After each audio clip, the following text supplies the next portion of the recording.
Good afternoon. It's always difficult to follow a big bit of scripture where it talks about hope and pain going. But this afternoon I am finishing off a mini-series, all of two, on the Psalms.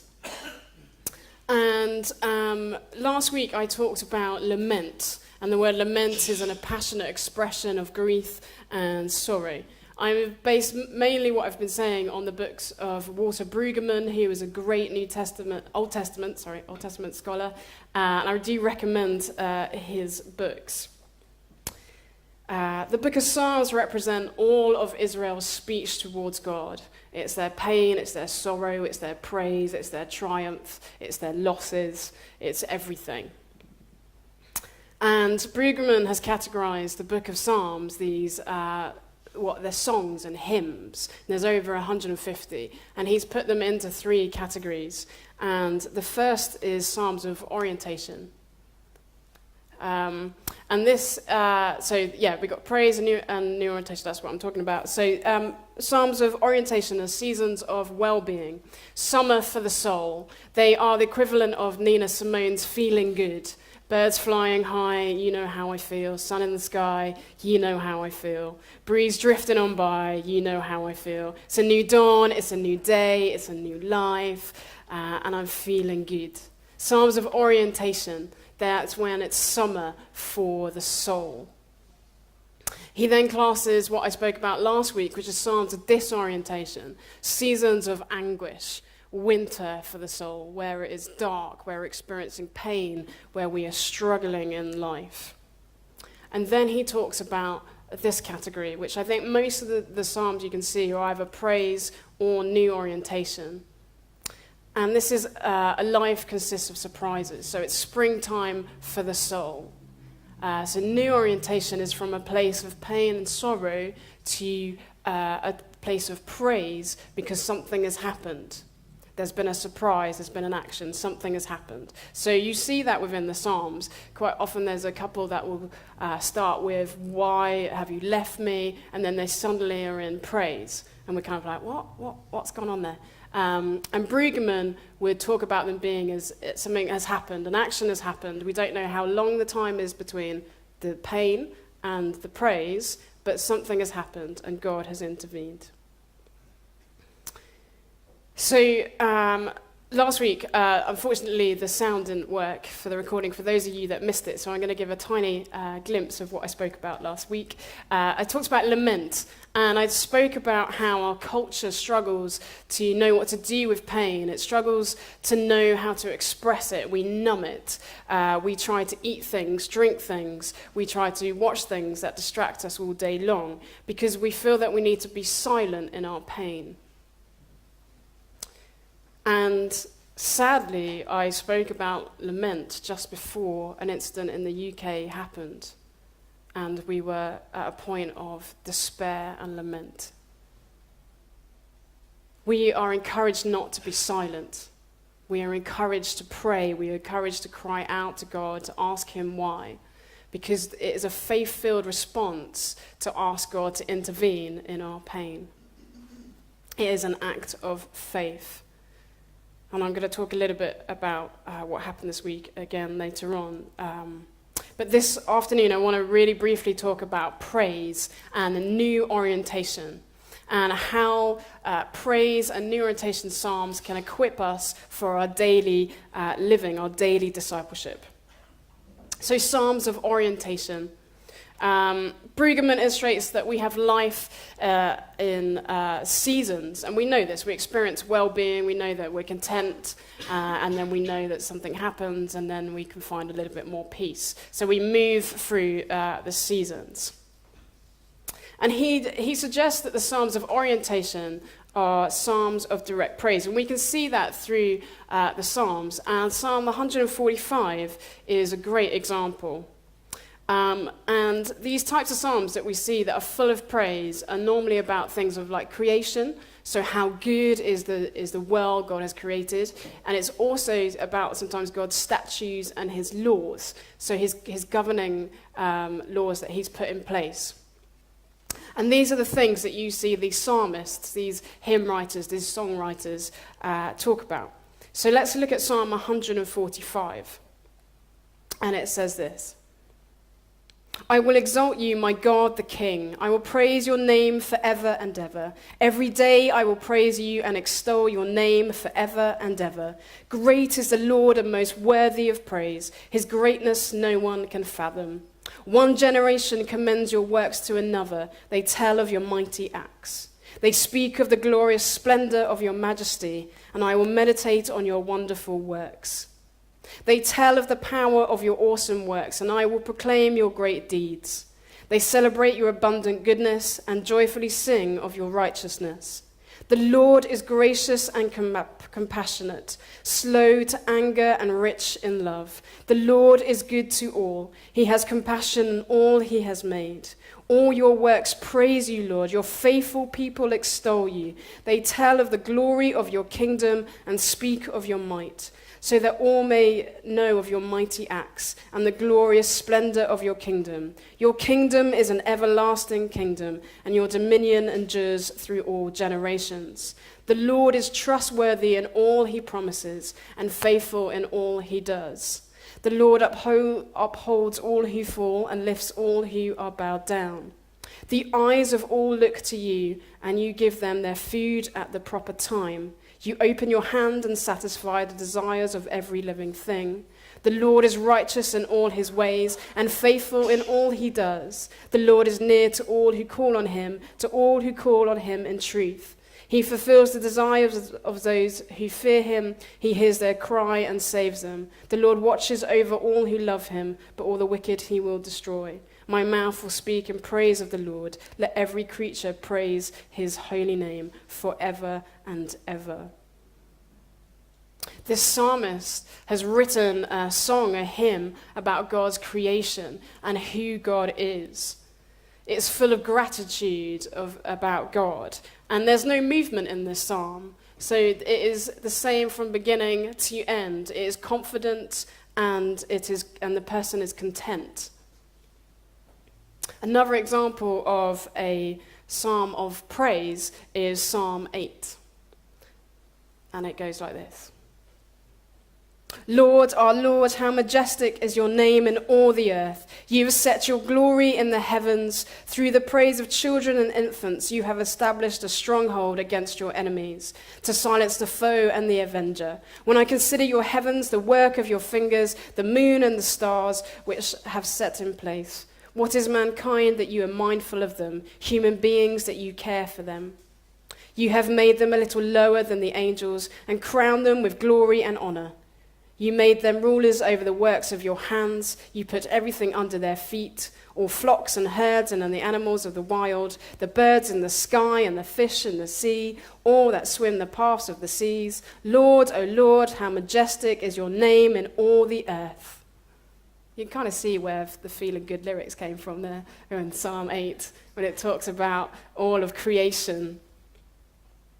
The Israelites are talking about the confidence that they have in God. God as creator. God as the one who has made, the one who is faithful, the one who holds everything together. There is no chaos when the psalmist is writing about this in their mind or at the moment of their life. It is good. Life is good. Let's praise God for his goodness. And Brueggemann talks about moments and movements in our life. So the Psalms, the book of Psalms is in no particular order. It doesn't have praise Psalms and then it doesn't have disorientation and new orientation all in a nice, easy way to find them. You will see that it has just been put into 5 kind of books, which may represent the Torah, but that's a little bit unknown. But throughout the Psalms, we see from different authors, different stages of life, different things that are going on. And we have this in our own experience, don't we? We have seasons and we have moments where things are good. I put flip-flops on in the hope that it was going to stay sunny, but it's not. And so it's raining, so I feel a little bit sad. Now that is a really minute and kind of reflection on actual moments of pain. But we see this all the time. We move from moments of well-being to a place of pain, sorrow, and anguish. And we have seen that really readily in the lives of those in Manchester. We have seen from a place of well-being at a concert to a place of pain, sorrow, anguish, and in some circumstances, death. So we have this movement, and it is really difficult to deal with that. And it's important that we lament. It's important that we take our sorrow and our pain to God. And sometimes these movements in life can be really slow and burning. It could be a loss of health that can move you into from a place of orientation, of praise, to a place of disorientation. But the other movement that happens is from a place of pain to surprise.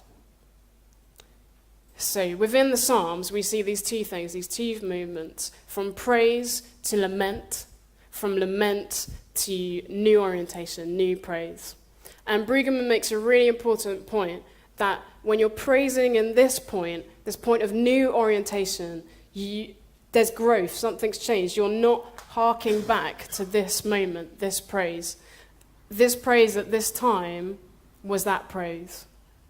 The praise and new orientation after lament and pain is a different praise, but it is still praise. So you're never returning back, but you're growing through.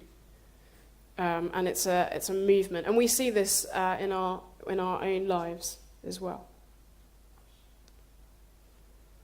So a lot of the Psalms are this new orientation, this from a place of pain and sorrow and anguish to a place of surprise and unexpected joy. And these Psalms, these often talk about rescue, they talk about redemption, they talk about victory. You often see the Israelites talk about battle and things that they have done and won. And they're of deliverance and rescue, saving, healing. So these Psalms, where we get a new sense of praise, is because something has happened. And this is quite an important point to make, because I spoke really quite passionately about lament last week, and I don't want to sidetrack on this aspect of lament, because lament is really important. It's really important that we remain in a place of, not that we remain in a place of pain, but we express that place of pain.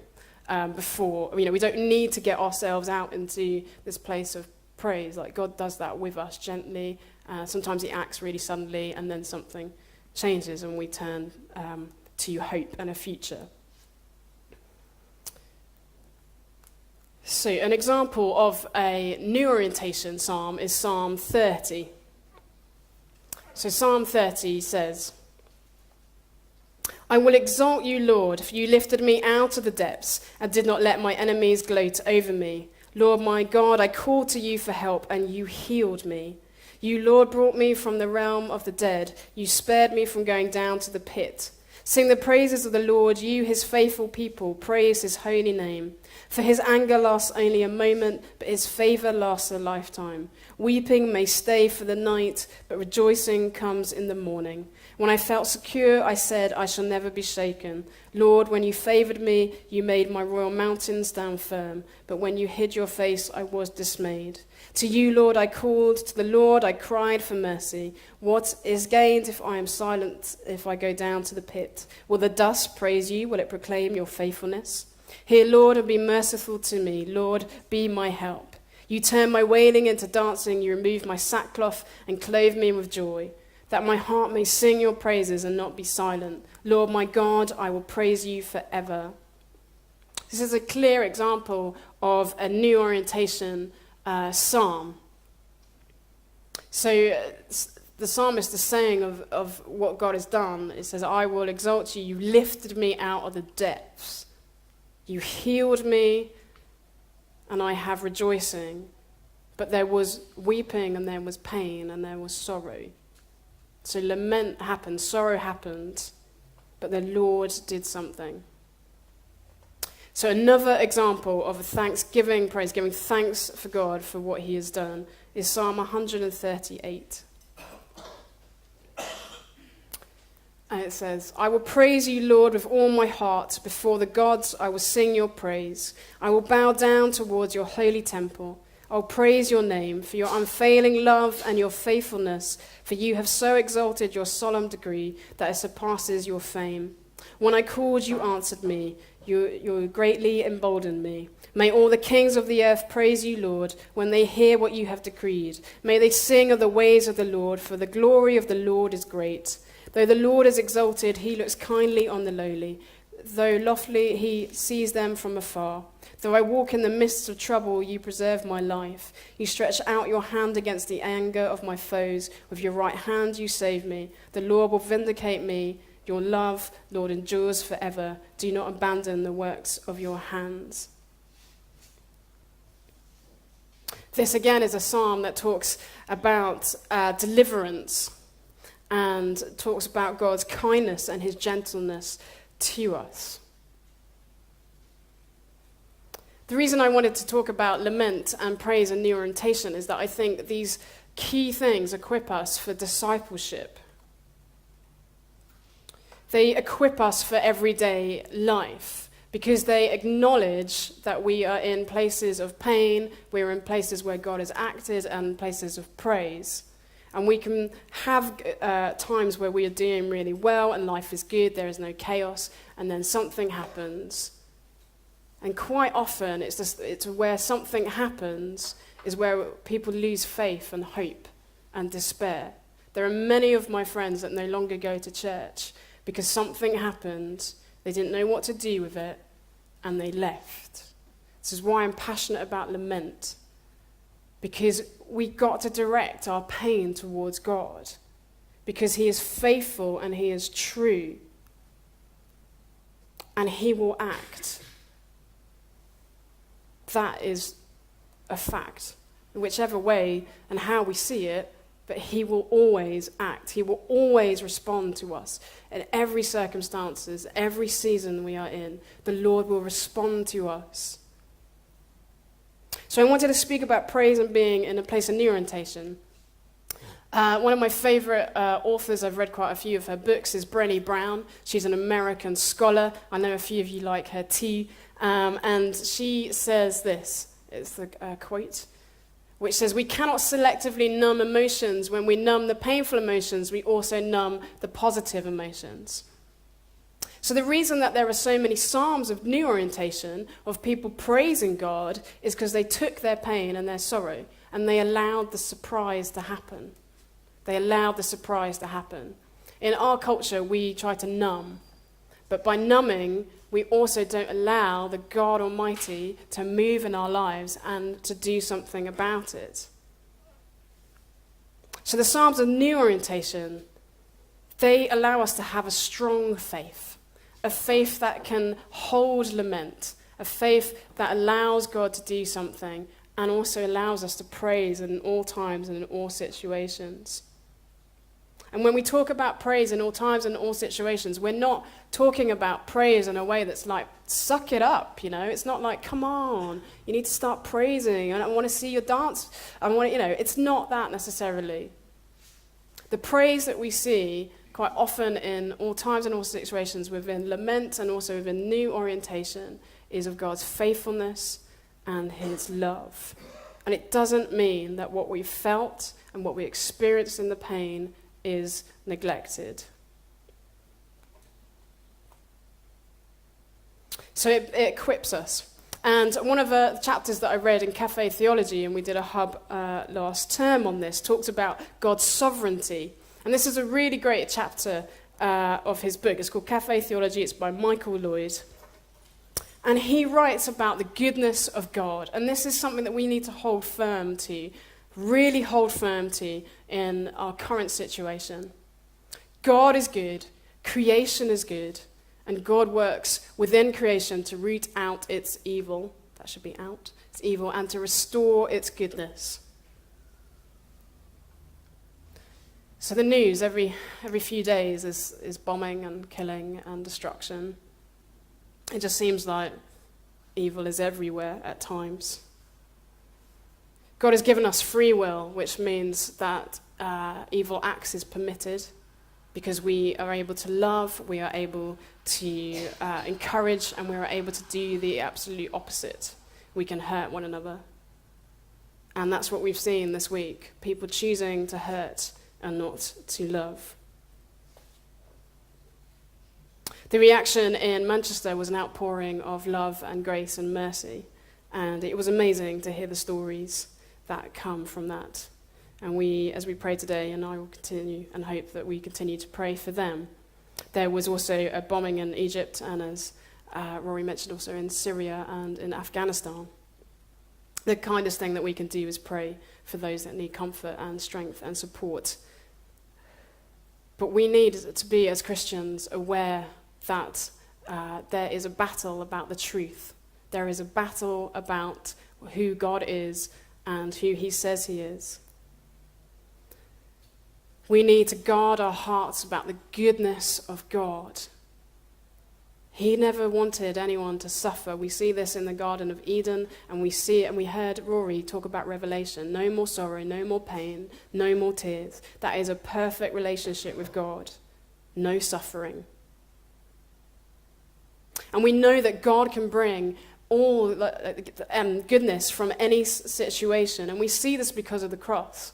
Jesus died upon the cross in the most horrendous way. 3 days later, he rose again. Death was defeated, and we can have life.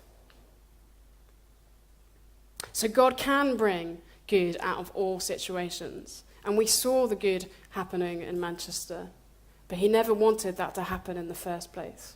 And that is a really important thing to stay true to and hold on to.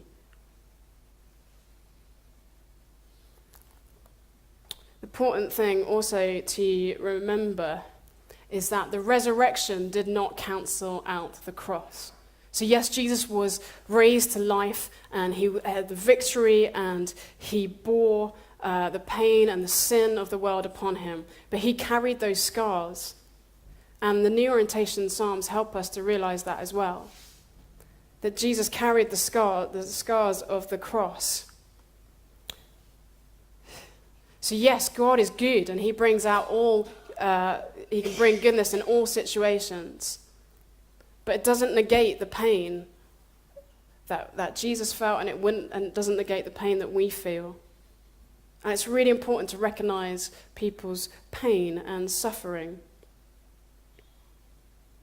As I talked about, there's an attack on truth, and I've been reading a book by Guy Chevroux about spiritual warfare, and we've entitled this sermon series "Life on the Front Line" to kind of talk about that in a way, to talk about a bit of spiritual warfare, which all sounds a bit, what is that all about? And we do have an enemy that tries to deceive us. Basically, he works with three main categories. Three things, not categories at all. He tries to deceive and lie, so he kind of tells us to question God. The other thing he tells us to do is to find fault in each other. And the other thing he tries to get us to do is to dislike our own bodies or ourselves and find shame and hide. These are like three things that he tries to do. He's not very imaginative. And what Guy is talking about is he basically says that we should just be only giving the spiritual warfare aspect of our lives this peripheral attention. It should only be peripheral attention. Because he says it's about worship more than it is about any type of warfare. Why do we gather together? Why do we meet? Why do we pray? Why do we worship? Why do we sing about God? Because it allows our souls to hear the truth about who he is and the truth about who we are. We need to be truth tellers in this world, this current culture that is believing lies about themselves, about others, and about our culture. We need to be declaring how good God is. We should be men and women of God who never stop worshipping and praying and declaring the goodness of God. We shouldn't stop doing it. It is the most important thing that we can do in this society, is to be truth tellers. And that's what the book of Psalms is all about. Truth telling in its fullness. Truth telling about war, truth telling about battle, truth telling about pain, about suffering, about anguish, about where God is. Truth telling.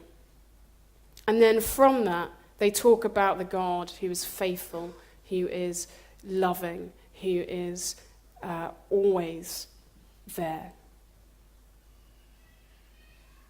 And that's what we need to do. That's why I wanted to talk about lament and praise and new orientation. And to talk about the book of Psalms would take quite a while to unpack it, to roll through each of the Psalms. But it's important. It's an important book to look at because it allows us to just be, to relax. The more I read the Psalms, the more I just go, oh, okay, it's all right. Lauren, you're all right with what you're feeling. You're all right. Take a deep breath. It's fine. It's okay that you're hurting this day. It's okay that you're having a great one. It's okay you're really excited that you're going on holiday soon. It's all right. The sun's out. You've got your flip-flops on. It's all good. It allows us to breathe. And that is so important. It's so important for us to breathe. And when we see people in our communities that are struggling to breathe, we can talk about a God that knows what it is to suffer, and we can be real with each other. We don't need to hurry them along in their lament. We don't need to tell them to buck up. We don't need to give them a platitude. When we say to them, God will do good things in your life, it doesn't negate the pain they feel, but it tells them of a God who is good. It's a God who is good. And that's what I want to challenge you to do. I want to challenge you to be people that are not scared of lament, not scared of people crying, not scared of anguish and pain, but also people that take that prayer to God who's faithful, and it's a faith-filled act to talk to him. And through that we see surprise. God does something, and we don't know, we can't fathom how often he is defeating evil in this world. We don't always see it, we don't always know where it is, but it is there. He is making all things new, and renewal comes via the cross. And there will be a day where there is no more sorrow and no more pain, where we will see God's kingdom fully on this earth. But while we were in the now and not yet, the book of Psalms keeps us on track, it helps us breathe out, and it allows us to trust.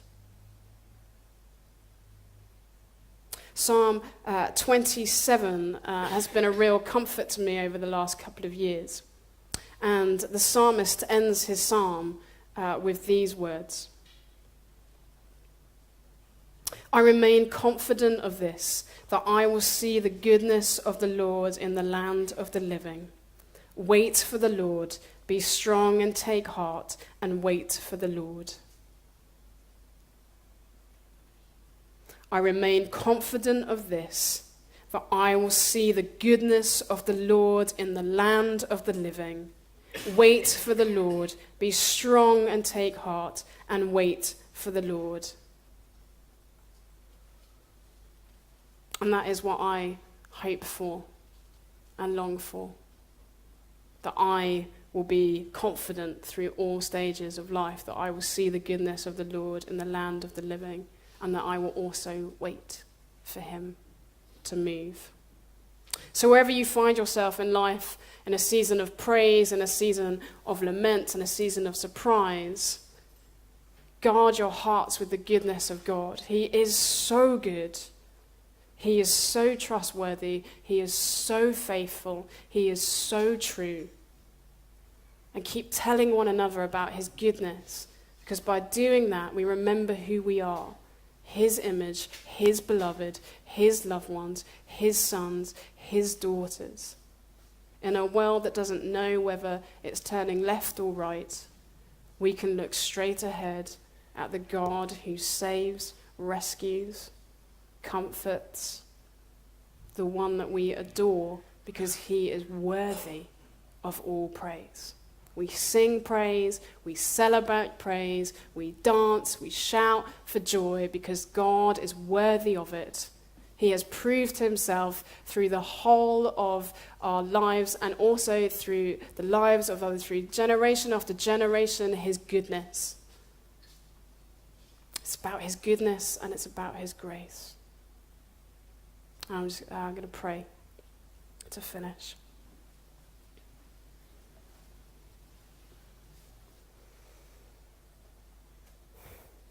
Father, I want to thank you so much for your faithfulness. I thank you so much for your word. Thank you that we have the Bible to turn to in all seasons and all situations. I thank you that the psalmists were able to write about the situations they were in, that we can enter into those words of old, that in this week of tragedy we can turn to you, asking you to comfort those who mourn, asking you to strengthen those in pain, asking you to intervene in a land that doesn't know what it's doing anymore. You are so good to us. You are so true to us. And would you help us to be disciples that live lives of lament and praise and surprise. May we praise you in all our situations. Not because you want us to be to have us to be in those situations, but because you are good in all times and in all places. Equip us, Lord, to be the people you've called us to be. May we be truth tellers in this land.